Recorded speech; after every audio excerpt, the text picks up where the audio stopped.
Prime minister वाज़ेह तौर पे कह चुके हैं कि जनाब हमारी जिम्मेदारी सिर्फ इलेक्शन कराना है, इंतजाम जो है वो इलेक्शन कमीशन करेगा और हम कोई किसी का फेवरेटिज्म नहीं है, कोई कुछ नहीं है, बिल्कुल ढंग से इलेक्शन कराएंगे। लेकिन पीटीआई मान के नहीं दे रही है, वो मतलब है उसकी वजूहात के ऊपर गौर करना बहुत ज़रूरी है। पहली बात तो यह है कि जब से पीटीआई मार्ज़ वजूद में आई है तो नौमौलूद बच्चे की तरह से रोने का सिलसिला तो काफ़ी जारी है। इलेक्शन ना हो तो रोना है, इलेक्शन हो जाए तो रोना है, इलेक्शन हो के सप्लीमेंट वो क्या कहते हैं ज़िमनी इंतखाबात हों तब रोना है, बल्ले का निशान मिला है तब रोना है, नहीं मिला है तब रोना है। कि जी वो गरीब रोने का सिलसिला जो है वो जारी व सारी है। लेकिन असल में ऐसा क्यों है? इसलिए कि वो सारे काम करने पड़ रहे हैं अब जो 2018 के इलेक्शन में उन्होंने नहीं किए थे, उनकी जगह किसी और ने किए थे। आप समझ रही हैं मेरी बात? इसलिए या तो पूरे प्रोसेस का पता नहीं है और या फिर इस वक्त जिसको कहते हैं चक्की पीसना, वो चक्की पीसना पड़ रही है तो चीखें जो हैं वो निकल रही हैं। आपने किया क्या है? आपने जब से आप हुकूमत से निकले हैं उसके बाद आपने रिकॉर्ड कायम किए एहतजाज करने के, मुजाहरे करने के, लॉन्ग मार्च करने के, धरने देने के। यही एक काम आपको गाल बनाता है जो आपने किया है। जो ढंग से पार्टी को ऑर्गेनाइज करना था, रीऑर्गेनाइज करना था, पार्टी को सही बुनियादों पर इस्तवार करना था, उसके लिए ना चेयरमैन साहब के पास टाइम था और ना पार्टी के अंदर किसी में जुर्रत थी कि वो महात्मा से कह सकें कि जनाब ज़रा पार्टी की तरफ भी थोड़ी सी तवज्जो दें। नतीजा उसका क्या निकला कि पार्टी जो है वो फूल की पत्तियों की तरह से बिखर गई। उसमें जो इलेक्टेबल्स थे वो जहाँ से आए थे नए घोंसलों में तशरीफ़ ले गए। जो 9 मई का बोझ ना उठा सकने वाले लोग मफरूर हैं। और हुकूमत में होते हुए भी तो उनका रवैया यही था। मैंने तो रोने धोने की आपको किस सुना दी है ना कि कब से जारी है।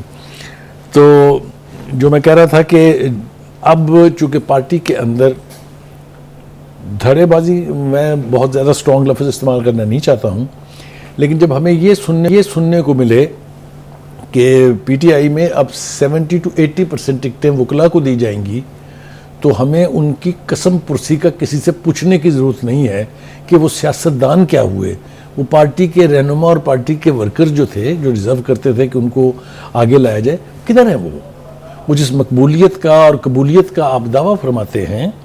तो आपका हाल तो ये है कि अब आपकी पार्टी को चला रहे हैं वकला, और वकला में भी एक ग्रुप नहीं है, 4-5 धड़े हैं। तो अब तो मकबूलियत का जोम भी है ना कि हम तो किसी खंबे को भी खड़ा कर देंगे। तो मैं जल्दी से आपको वो धड़े सुना दूं। एक धड़ा तो वो है जो हामिद खान साहब जैसे सीनियर वकील के नीचे काम कर रहा है, जो यकीनी तौर पे पार्टी के बहुत इब्तदाई जो यानी शामिल होने वाले लोग थे उनमें से हैं। एक नया धड़ा शुरू हो गया अली जफर साहब के तहत, जिनके साथ बैरिस्टर अली गौहर तो चेयरमैन पीटीआई हैं। ठीक। फिर एक अवान साहब में बाबर अवान साहब, उनका भी अपना एक धड़ा है। फिर अफजल शेर मरवत साहब, उनका भी एक धड़ा है। तो ये अजीबो गरीब, यानी मैं वो दाल बटरी वाली मिसाल तो नहीं देना चाहता, लेकिन पार्टी किधर है? पार्टी है कहाँ? आपको मैं बदतरीन सूरत हाल बताऊं, बल्ले का निशान। ठीक है जी। जो केपीके की पीटीआई है वो पेशावर हाई कोर्ट जाती है कि खुदा के लिए रोके इलेक्शन कमीशन को कहीं वो फैसला ना कर दे, और वहां से ले लेती है फैसला कि 21 दिसंबर तक आप फैसला नहीं करेंगे। दूसरी तरफ देख रहे हैं कि अली जफर साहब खड़े हैं इलेक्शन कमीशन में, वो कह रहे हैं फैसला जल्दी करें, आप ताखीर क्यों कर रहे हैं? ये क्या है? इलेक्शन के इतने करीब पार्टी की ये हालत ज़ार जो है, मैं अगर जिसारत करूं कहने की, खुद से भी सिचुएशन खराब कर रहे हैं। यानी ये वो कहते हैं ना कि कुछ तो खिजा है बाइस से बर्बादी है चमन, और कुछ बागबान का हाथ भी इसमें ज़रूर है। तो ये हैविंग सेड दैट, अब आ जाए आपके बार काउंसिल वाले उसकी तरफ। इब्तिदा में हमने बात यही की थी कि ये कौन है जो इलेक्शन प्रोसेस के दरपे है, कौन है जो नहीं चाहता कि इलेक्शन टाइम से हो, कौन है जो चाहते हैं कि इलेक्शन 8 फरवरी को ना हो।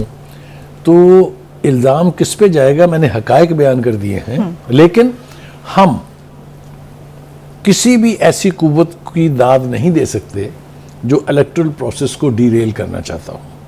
ये मेरे ख्याल से एक स्टेटेड पोजीशन होनी चाहिए किसी भी पाकिस्तानी की। लेकिन हमने देखा, जैसा मैंने कहा, बार काउंसिल अब आ गई है। इससे पहले बार एसोसिएशन जो है वो सुप्रीम कोर्ट की बार एसोसिएशन आ गई थी, शुएब शाहीन साहब जिसके दावेदार थे। अब शुएब शाहीन साहब जो हैं उनका ख्याल ये है कि ये जो ट्रायल हो रहा है अदालत में। यहाँ तो सबको जाने की इजाज़त होनी चाहिए, यहाँ मीडिया को जाना चाहिए, रिश्तेदारों को जाना चाहिए, वकला को जाना चाहिए।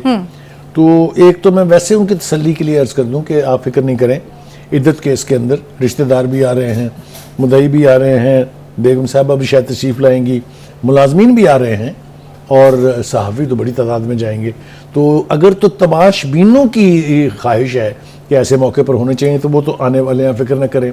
लेकिन उसकी प्रोसीडिंग्स के साथ ये भी दावा कर दें, ये भी मुतालबा कर दें कि इसको भी लाइव दिखाया जाए टीवी पर। वैसे तो पेरेंटल गाइडेंस की ज़रूरत होगी, उसकी जो प्रोसीडिंग्स होंगी वो हर एक को नहीं सुनाई जा सकती, लेकिन अगर वो शौक़ पूरा करना चाहें तो यहाँ ये शौक़ पूरा हो सकता है। अब दूसरी बात यह है कि बार काउंसिल्स का रोल इलेक्शन और जमहूरियत के फ़रोग में है, उसमें रुकावटें डालना नहीं है। इस वक्त उनकी ज़ाते अक्सर के बारे में जिन्होंने ये मूव की है, हम कुछ ज़्यादा कहना नहीं चाहते। तो बुखारी साहब, ये जो इंतखाबात मौखर करने की दरखास्तों पे दरखास्तें भी जा रही हैं, तो ये कौन करा रहा है, इसके पीछे कौन है? क्या ये इसके पीछे सिर्फ पीटीआई है जैसे भी आपने इशारा किया, या कुछ और भी? नहीं, इसमें कुछ पर्दा नशीनों के भी नाम आते हैं। देखिए 2-3-4 कोशिशें हुई हैं। एक हल्का बंदियों के हवाले से सुप्रीम कोर्ट में जब पिटीशन आई थी तो उसके ऊपर चीफ जस्टिस ने रिएक्ट किया था, आपको याद है। उनका जनाब अब इलेक्शन तो पत्थर की लकीर हो चुके, लिहाजा अब इस किसी के ऊपर बात नहीं हो सकती। फिर यही कुछ जस्टिस मंसूर अली शाह साहब ने किया, फिर यही कुछ इससे पहले जो है वो जस्टिस अतर मनल्ला साहब कर चुके हैं। तो कहने का मतलब ये है कि या तो वो खुल के सामने आए जो नहीं चाहते कि 8 फरवरी को इलेक्शन हो, वरना किसी भी ऐसी कोशिश को कामयाब नहीं होने देना चाहिए जो इलेक्शन में ताख़ीर का बायस बने। इसलिए कि मुल्क जो है वो इस तरह से सदा नहीं चलाया जा सकता। इलेक्शन जो है वो होने चाहिए और मेरे ख्याल से होके भी रहेंगे। अब आप दूसरी तरफ आ जाइए जनाब, कि पार्टी के अंदर जिस किस्म की गुफ्तगू अब हो रही है, जिस तरह के हवाले हमें सुनने को मिल रहे हैं, जो ख़बरें बाहर आ रहे हैं, वो कोई बहुत मजबूत पार्टी की बुनियादों की तरफ इशारा नहीं करते हैं।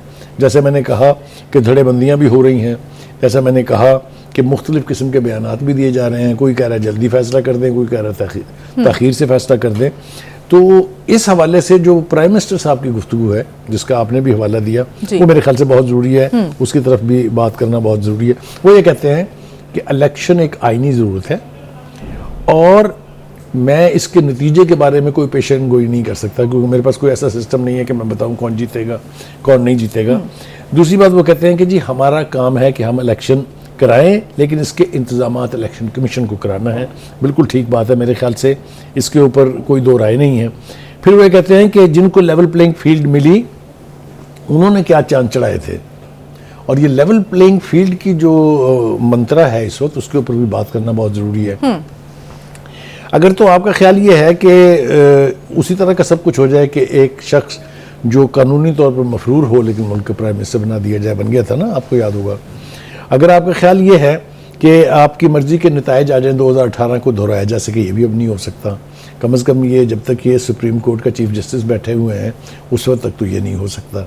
कौन करेगा आपके लिए मैं नहीं कह सकता, क्योंकि जिन्होंने किया था उनके साथ आपने बिगाड़ कर लिया, और बिगाड़ भी ऐसा किया है जिसकी रेमेडी जो है वो मुमकिन नहीं है।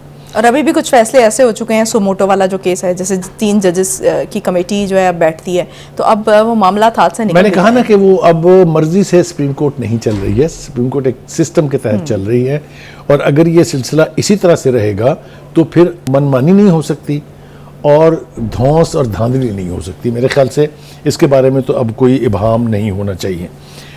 दूसरी बात जनाब, इलेक्शन कौन है जो नहीं चाहता, इलेक्शन होने चाहिए। इलेक्शन का दिन मुतय्यन हो चुका हुआ है, किसी भी तरफ से कोई भी कोशिश की जाए मेरे ख्याल से उसकी मजम्मत करनी चाहिए।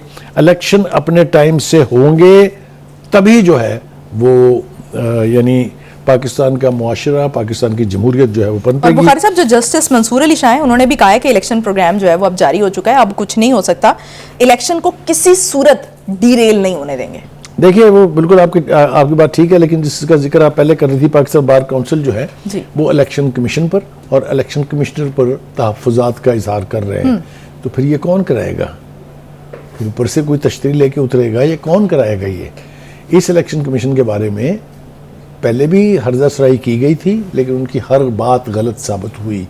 अभी भी इलेक्शन कमीशन साहब जो हैं वो कई मरतबा ये वजाहत कर चुके हैं कि हमारे कोई फेवरेट्स नहीं हैं, हमने इलेक्शन कराना है। जो अभी आपने देखा एक और कोशिश हुई थी जिसके ऊपर भी चीफ जस्टिस साहब की तरफ से बहुत हार्श रिएक्शन आया, वो ये था कि जी इलेक्शन को मुलतवी कराने की जो लाहौर हाई कोर्ट की जो थी कि जी GROs और ROs जो हैं इनको यानी ये नोटिफिकेशन जो है मुअत्तल कर दें। ओ बाबा खुदा के वास्ते ये सोचें, आप आसमान से फरिश्ते उतरेंगे इलेक्शन कराने के लिए, आपको ना ROs का इलेक्शन मंजूर है, ना आपको अदलिया के तहत इलेक्शन मंजूर है, ना आपको एडमिनिस्ट्रेशन के तहत इलेक्शन मंजूर है, ना ही आप चाहते हैं कि फौज इलेक्शन कराए, तो फिर कौन कराएगा? तो मेरा नहीं ख्याल कि इसके ऊपर इंडिविजुअल पार्टीज़ का कुछ ज़ाती मौक़िफ़ होना चाहिए कि जी हम फलां के तहत कराना चाहते हैं। इलेक्शन प्रोसेस का एक सिस्टम है, एक तरीक़ाकार है, और ये जो सिलेक्शन की गई है एडमिनिस्ट्रेशन की, ये इलेक्शन एक्ट के आर्टिकल 51 के तहत की गई है, जिसमें ये प्रोविजन मौजूद है कि इलेक्शन कमिश्नर जो है वो एडमिनिस्ट्रेशन से ROs और DROs ले सकता है। तो बुखारी साहब ये एतराज़ क्या है पाकिस्तान बार काउंसिल को, क्योंकि इस तरह हवा में बात तो नहीं हो सकती, आपको सीरियस एलिगेशंस लगाने होंगे। देखिए बात यह है कि वो मरी की ज़बान में एक वो प्रोवर्बियल सेइंग है, वो मैं दोहरा देता हूँ कि एक साहब गुजर रहे थे तो उसने देखा कि एक साहब ख़त लिख रहे हैं दरख्त के नीचे बैठ के। उसने कहा क्या पे करने हो? उसके ख़त पे लिखने हैं, उसके माड़ा भी सलाम लिखो। अब ना उसे ये पता है कि वो ख़त किसको लिखा जा रहा है, तो माड़ा भी सलाम लिखो, ये माड़ा भी सलाम लिखो है कि जनाब हम भी हैं यहाँ, जरा हमारी भी सुने। लेकिन अगेन मेरा ख्याल से इन तमाम कुव्वतों को अगर पाकिस्तान से कोई हमदर्दी है तो इलेक्टरल प्रोसेस को जारी रहने देना चाहिए। इलेक्शन हो जाएंगे, कोई नई हुकूमत तश्कील पा जाएगी, तभी वो सारे चैलेंजेस जो हैं हम उनको मीट कर सकते हैं जिनका आज पाकिस्तान को सामना है।